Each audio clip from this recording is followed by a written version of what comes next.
Hello and welcome to another episode of the Capital Gains Tax Solutions Podcast, where we believe most high net worth individuals and those who help them, they struggle with clarifying their capital gains tax deferral options. Not having a clear plan is the enemy, and using a proven tax deferral strategy such as the Deferred Sales Trust is an amazing way for you to defer millions of dollars of capital gains tax on the sale of your lakefront properties, real estate, commercial real estate, primary homes, businesses, cryptocurrency, public or private stocks, so you can create and preserve more wealth or help your clients, friends, and family do the same. Hey, I'm your host, Brett Swarts, and each episode I'm joined by some of the best real estate, financial, wealth, cryptocurrency, and business minds in the world, where they share their ideas, deal stories, and inspiration. So together we make complex tax deferral strategies simple and passive income plans achievable. Hey, we're also streaming on Expert CRE Secrets podcast as well. Appreciate all the listeners out there who are trying to level up their real estate brokerage and investment game. Hey, I'm excited about our next guest. It's a dual show today. It's going to be three of us. It's going to be so much fun. They're out of the great state of Missouri. I think it's how you pronounce it correctly if you're from there. Missouri for this, out here in California. And but they're from Lake of the Ozarks, one of the most coolest places in the world right now, based upon the show, if you haven't seen that. So we'll touch on that a little bit. But really, we're talking about investing in Ozark lakefront real estate and ways to add value to build business in this current marketplace. Kind of talk about what's going on in the real estate world in general. Some geographical changes that's happening for people that are flocking to different states. All of the above. Please welcome to the show with me, real estate professionals. Let's see, Jesse and Annie, and I don't even know how to pronounce the last name, so I'll let them do it for me. Hey, how are you doing, you guys? Hi, how are you? I'm Jesse, and this is Annie Faulstich. Faulstich, that's the good way. Okay, great. Jesse and Annie, we'll start with Jesse. Give us a little bit more about your story and your current focus. So I was born in the St. Louis area. My family moved here in '82. Went through school through here, graduated in '99, moved out of the area for a little bit and realized how fantastic and wonderful Lake of the Ozarks was.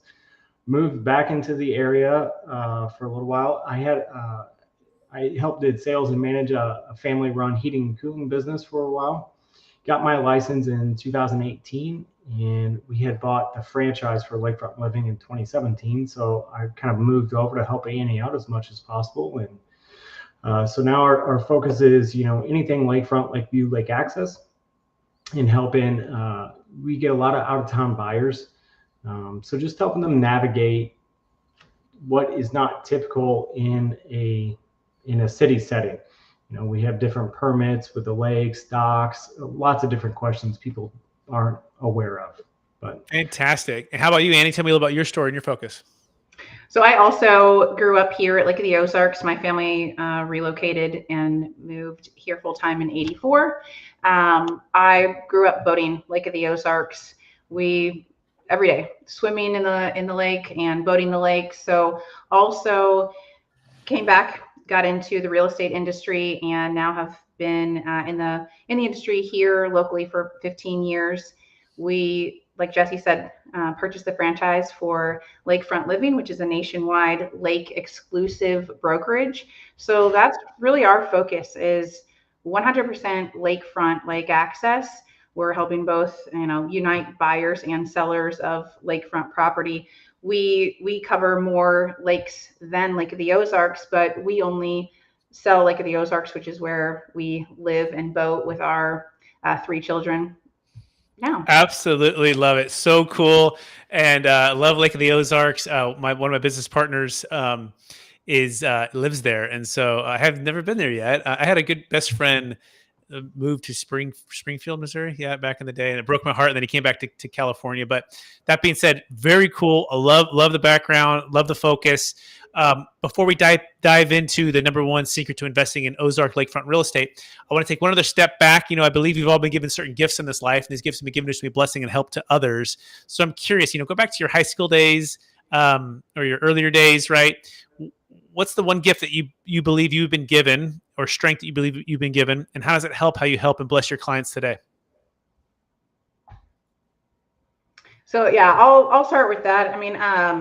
I've always been kind of called Switzerland or a peacemaker. So I definitely feel like that's one of my huge attributes that I can bring to clients, is the ability to be resourceful and navigate contracts, navigate negotiations, and really uniting people, uniting the buyers and sellers through the navigation process and the negotiation process of buying or selling real estate. Absolutely love it. That's so valuable. How about you, Jesse? I think mine is, bringing to light a lot of the things about lakefront real estate that our clients aren't aware of. And instead of waiting until they close on the property and move into it before they have all these realizations with, dock ice eaters and boat lifts and just all kinds of different stuff that you come across in a lake house that is not in your typical house, I try to bring that stuff to light and help those clients ask those questions and see the light of those questions and why those are important. I think that's great. Yeah, you got to make sure someone's in your corner looking out for you, right, and representing you well, and bringing to light so you're not setting, the expectations is cool. Managing expectations and representing them in a great way. And then I love the peacemaker and resourceful. That's so big, especially in a changing marketplace. And so that has some headwinds for sure with interest rates rising, inflation going up. And, I'm curious on things are slowing down for you guys at all. So let's dive right into that. So we'll start with Jesse. Jesse, what's the number one secret to investing in Ozark lakefront real estate today? Like I say, location is everything. Lakefront houses are desirable.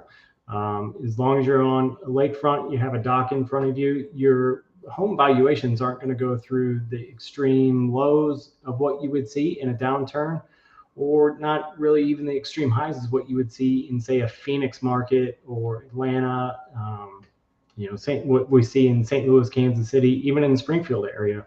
So the lakefront property is always going to be a desirable property. So as long as you're lakefront, if people are coming to Lake of the Ozarks, they want to be on the lake. They want a good view of the lake, but they really want to be on the lake where they can enjoy the nights with their family on the dock. Fantastic. Annie, anything to add to that, or what's another secret that for investing in Ozark lakefront real estate? Well, I do. I think it's knowing the lifestyle and knowing the intention of the purchase really is so important. And we dive deep into that specifically for investing and on that side. So that, like Jesse said, comes down to location, but it's lifestyle because Lake of the Ozarks is so large. I mean, we're just under 55,000 acres here, more shoreline than the coast of California. So you really need an expert to know the ins and the outs of the areas and the lake and the desires, what you're intending to do with the investment. Excellent. So let's talk about people that are coming there. And before the show, you're talking about, I said, there's a lot of Californians moving out there. Like where are they going, right? And you said there was two states that are kind of interesting. So tell us about just kind of the influx and kind of give us the state of values, of interest rates, of buyer sentiment right now. So we've always had majority of our buyers are coming in from out of state and out of the area. Weekend warriors is what we call them, utilizing their lake home for a second home or an investment. We now have seen a spread more so across the nation than we ever have before, which is really exciting that people are really relocating, here to Lake of the Ozarks or choosing to have Lake of the Ozarks be, maybe one of their two primary home locations. Yeah, we're seeing that a lot, especially with COVID, where people could work from home. I mean, we have fiber internet here on the west side of the lake, which one of my clients who bought a vacation rental property here, he was from downtown Denver, and he goes, "Man, what are you guys doing with fiber here? We don't have that in Denver." So if you can work from your home and just have to go into the office a few times, throughout the month, why not have the lake in your background where your family's there and they can be enjoying it and you're still doing your work as needed from the internet? Absolutely. That's really interesting, right? The internet, especially the speed and the quality, is utility, right? I mean, come on now, right? It's as important as the water and the sewer and the garbage. Like it is. I mean, it's like what we're on so often, and so that is, I think, so smart. So knowing that the west side of the lake has fiber internet, and then also seeing the trend that people are choosing to live at Lake of the Ozark versus just the weekend warriors, that's really interesting. What are those states, though? I know you mentioned those two states. What were those again that seem to be the most people that are relocating? Colorado's been huge for us the last, 2 years, 2 years, 24 months is a lot of Colorado, a lot of Arizona. Mm-hmm. Aside from our typical Illinois is probably one of our, Illinois and Iowa have always been big relocators for us, but Colorado and Arizona, I think. We do get those California phone calls. We get phone calls from all over the place, because if you're looking for a lakefront property specific, if you go to our website, that's the only thing that you're going to see. It's lakefront, lake view, lake access properties. So it's not like going to a Zillow and you have to filter through everything, and they don't have a lakefront filter for that. So we get phone calls from all over the states, especially for investment property. And when you're, in your situation, and you're talking a lot about 1031 exchanges, and we're going to get into that. I mean, that's making the phone ring more than ever with that short-term rental and vacation rental option of property that we have direct lakefront here. Absolutely. And we're going to go into a deal story that you guys worked on recently, and then we'll dive into we'll geek out a little bit on some 1031 exchanges and some deferred sales trust. But by the way, you can learn more about Annie and Jesse by going to lakefrontliving.com/MO. That's lakefrontliving.com/MO. So let's talk about a recent transaction for you two. I like to bring this kind of to life, right? And maybe you listed a property on the lake, maybe this was January, February, before things start to slow down a little bit. And there's I don't know, is there 50 offers? Is there 20 offers? Is it crazy open houses? Versus today, you list a property. Kind of give us that. I want you to give me that feel. Give me actual deals and some actual numbers. You guys want to try that with me? Go ahead. Sure. Okay. So I'm gonna try to think about actual specific numbers, but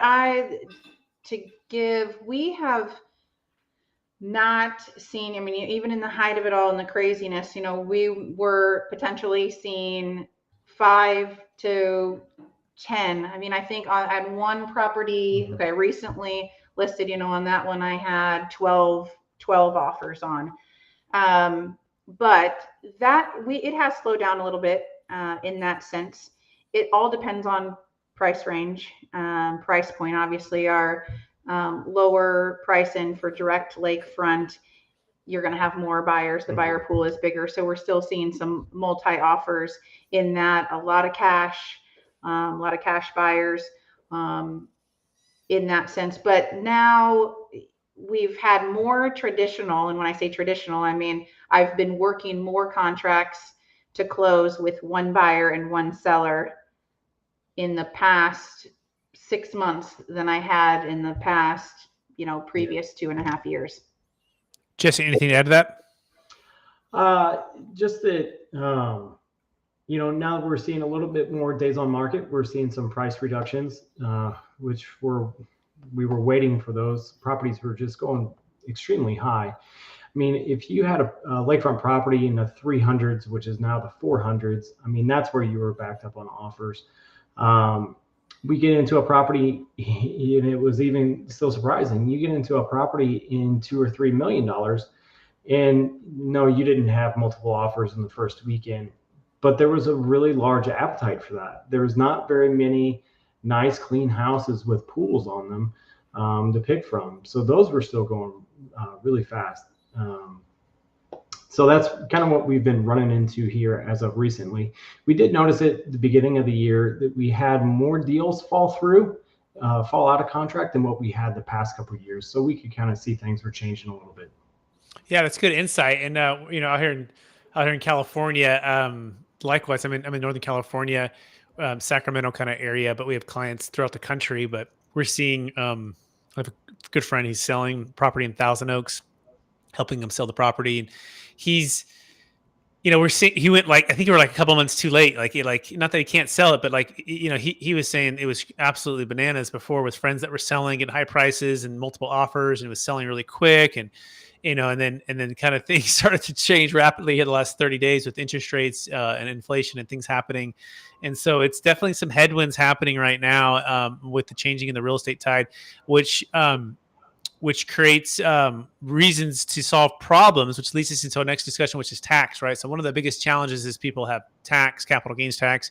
It's part of why they do 1031 exchanges. But I'm curious from you guys' perspective, what do you feel like is the biggest frustration when it comes to a 1031 exchange for your clients? I would say just the understanding of all of their options and how it works. So most of them come with frustration of just not understanding it completely. Jesse, what do you think? I would totally agree with that. With just timelines that you're under and that you need to buy a property. You got to do it quick. Yeah. Do you guys ever have primary homeowners? Sorry, Jesse. Do you guys have any primary homeowners that are trying to sell like a $5-10 million deal on the lake and they've owned it for a long time and they're struggling with capital gains tax? Not a primary. I mean, so then primary here, we wouldn't have capital gain. But on their second home, yes. Got it. Yeah. So if anyone's curious why I'm asking these questions is because we have a solution for that. If you did have a primary, a luxury house, it could be investment real estate or a primary.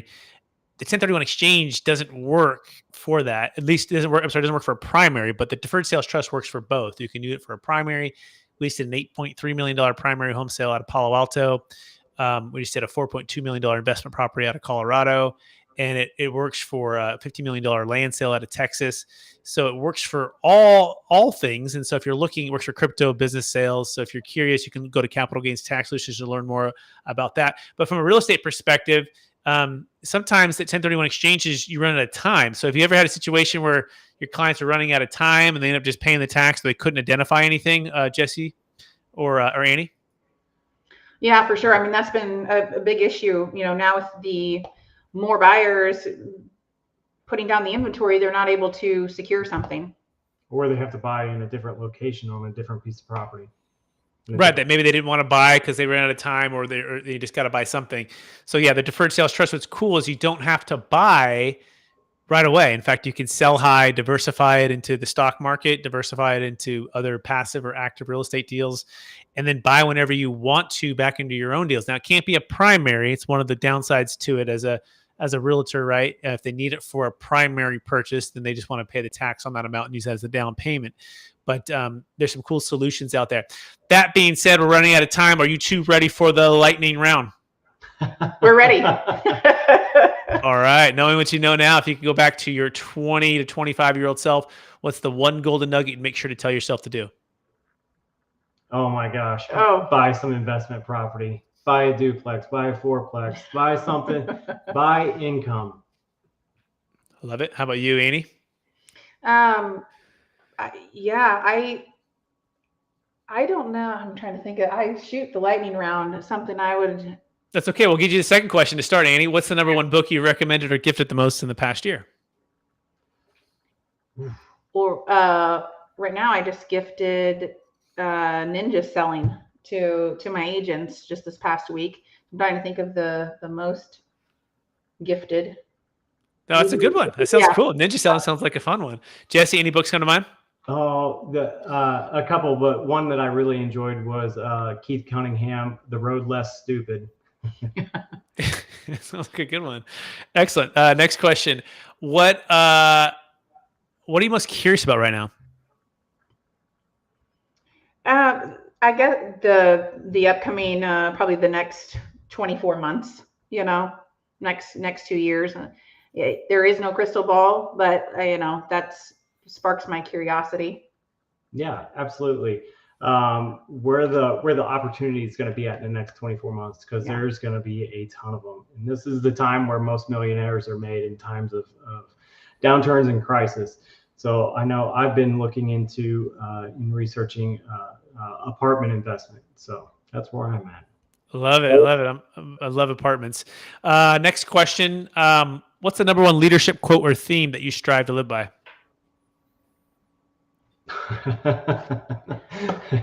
Well, change your mindset, change your life. Yeah, that's a huge one. Yeah. That's a good one, Annie. Jesse, what comes to mind? Oh, I can't. I don't have it. I know I'm staring at my computer screen. Says discipline is the bridge between goals and accomplishments in front of us.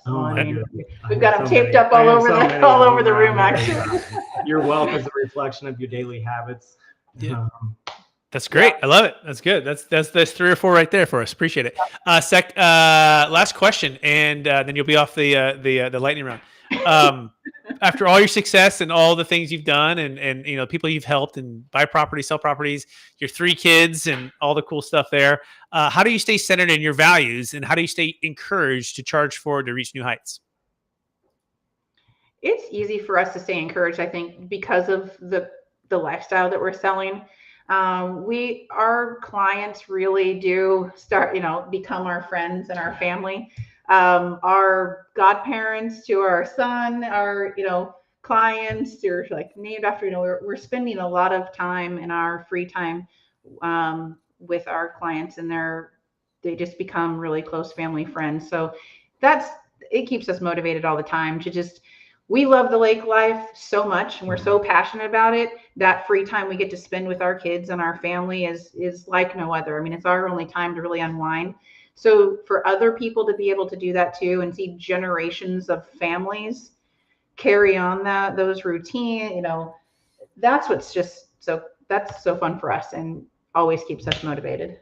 Yeah. And with so many things in life, there's always another level. There's always another level that we can be helping people find a better way of life.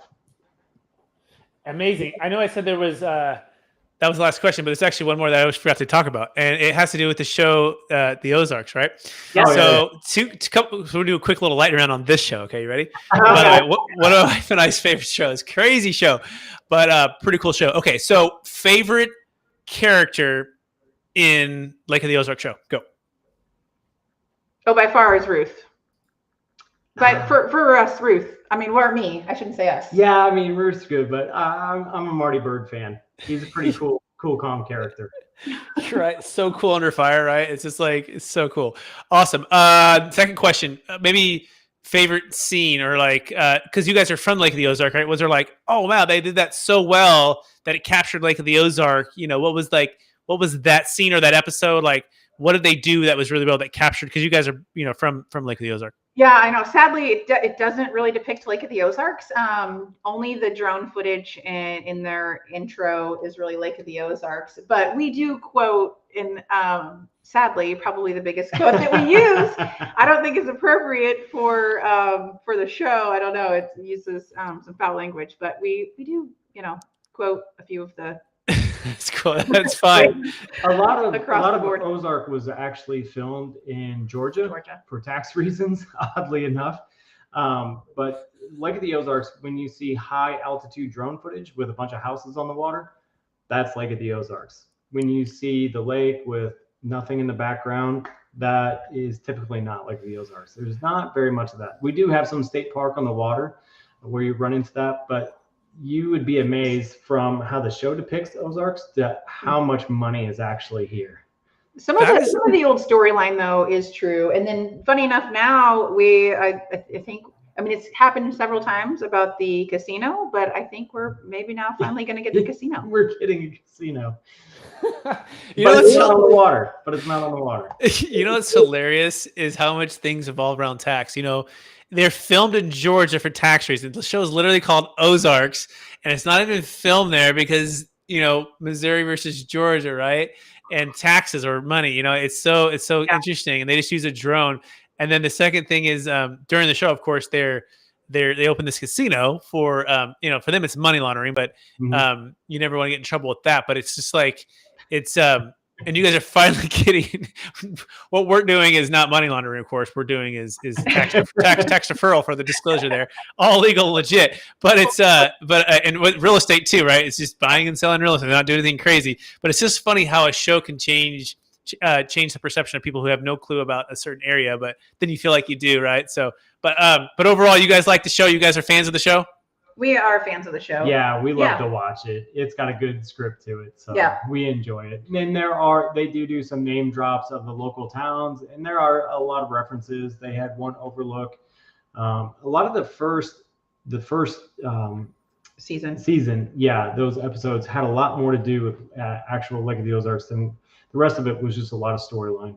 Yep. Very cool. Well, I want to thank you both for being on the show and sharing your expertise and passion for helping people buy lakefront real estate, representing your clients well. I want to encourage Annie to keep being a peacemaker and resourceful to help your clients build unity between people. And I also want to thank Jesse. I want to encourage Jesse to keep bringing to light anything that could be, could hurt the client, and you show protection. I think you guys are a great combo and a great team. Those complement each other well. It's probably why you're working together and closing so much business. Congratulations. That being said, for people who want to get in touch with you, would you remind them one last time what's the best place for them to find you?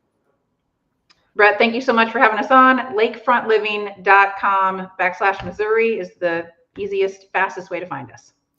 Amazing. Thanks so much. And I also want to thank our listeners for listening to another episode of the Capital Gains Tax Solutions podcast, also stream on Expert CRE Secrets podcast and YouTube channel, where we believe most high net worth individuals and those who help them, they struggle with clarifying their capital gains tax deferral options. Not having a clear plan is the enemy, and using a proven tax deferral strategy such as the Deferred Sales Trust is an amazing way for you to exit highly appreciated primary homes, businesses, real estate, cryptocurrency, defer millions of tax so you can create and preserve more wealth, or help your clients, friends, and families do the same. If I can help you out at all, I want to encourage you to go to our website, capitalgainstaxsolutions.com, where you can start your deferred sales trust today.